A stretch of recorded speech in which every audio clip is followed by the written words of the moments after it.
안녕하세요. 법무법인 숲의 손윤변호사 가맹거래사입니다. 이번 편은 2023년도를 마무리하면서 2023년도에 나름대로 이제 유의미한 판결을 이끌어냈다라고 생각되는 사건들을 좀 모아서 10가지 승소 사례를 선별을 해서 소개해드리려는 시간을 좀 가지려고 합니다. 첫 번째 사건은 1심 전부패소를 뒤집어서 항소심에서 편의점 본사를 상대로 승소한 사건인데요. 기만적 정보 제공을 인정받았던 유의미한 사건입니다.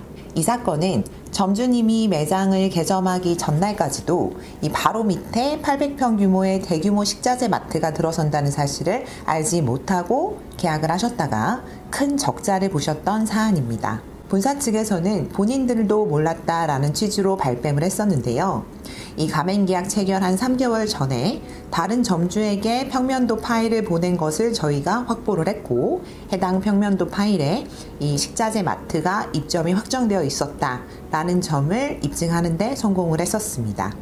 또 이 사건에서 이 본사에서 한 8천만 원 정도의 위약금을 점주에게 중도 해지로 이제 물렸었는데요. 이 위약금 8천만 원 전부에 대해서 다시 점주님에게 돌려주라 라고 판결을 해주셔서 참 의미가 있었던 사건이었습니다. 두 번째도 편의점 본사를 상대로 승소했던 사건인데요. 이 군대를 갓 제대한 22살의 청년이 본사 측에서 잘못된 예상 매출이나 이런 정보를 제공을 해서 계약을 했다가 적자만 보시다가 폐업을 하셨던 사건입니다. 이 본사 측에서는 이 최인근 5개의 인근 가맹점 현황 문서를 줬기 때문에 이것만으로 본사는 할 일을 다 했다라는 취지긴 했는데, 이 사건은 특수하게 점포의 입지라든가 유동인구, 점포 주변의 최인근 5개 가맹점에 훨씬 미치지 못하거나 저조할 것이다 라는 점을 본사가 충분히 예측할 수 있는 상황이 있었음에도 불구하고 이러한 사실을 고지하지 않았다 라는 점을 통해서 또 기만적 정보 제공을 인정받을 수가 있었던 사건입니다. 세 번째는 경업금지 조항에 대한 불공정 거래 행위를 인정받았던 사건인데요. 공정거래위원회에 이 계약기간 종료 후 경업금지 조항이 굉장히 불공정하다.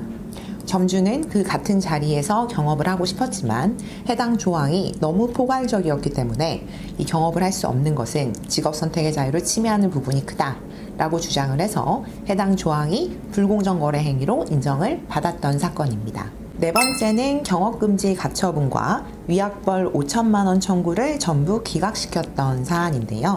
이 사건의 쟁점은 피고가 가맹계약상의 권리 의무를 부담을 하는 가맹점 사업자에 해당하는지 여부였습니다.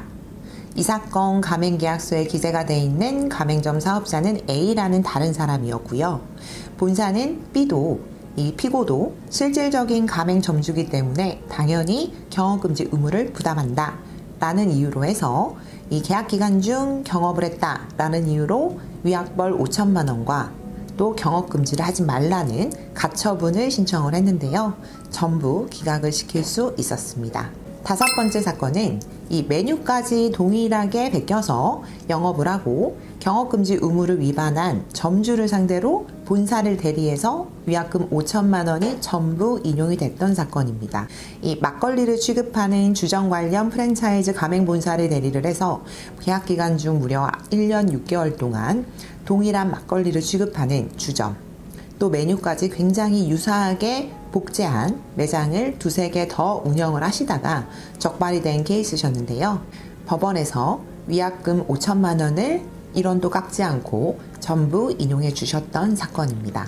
여섯 번째는 영업표지 미제거로 위약벌을 청구한 본사를 상대해서 점주님을 대리해 80%를 기각시킬 수 있었던 사건입니다. 이 족발 본사가 계약을 종료한 점주를 상대로 본인의 영업표지를 계약기간이 종료된 후에도 사용을 했다라고 하면서 소송을 제기를 했었던 사안이고요. 약 4천만 원을 청구를 했지만 부당이 과도하다라는 점을 인정을 받아서 80%를 기각시켰던 사건입니다. 일곱 번째는 영업지역 침해 손해배상 청구와 관련해서 화해를 성립시켰던 사건입니다. 가맹사업법상의 입증 책임 전환 규정을 잘 이용을 해서 영업적 침해에 대해서 본사에 고의 과실이 없다라는 점은 본사가 입증을 해야 된다라고 주장을 했었고요. 본사가 이를 입증하지 못했기 때문에 1심에서 승소를 했었고요. 항소심까지 진행이 됐었기 때문에 이 항소심에서는 1심보다는 조금 더 높은 금액으로 화해를 성립시킬 수 있었던 사건입니다.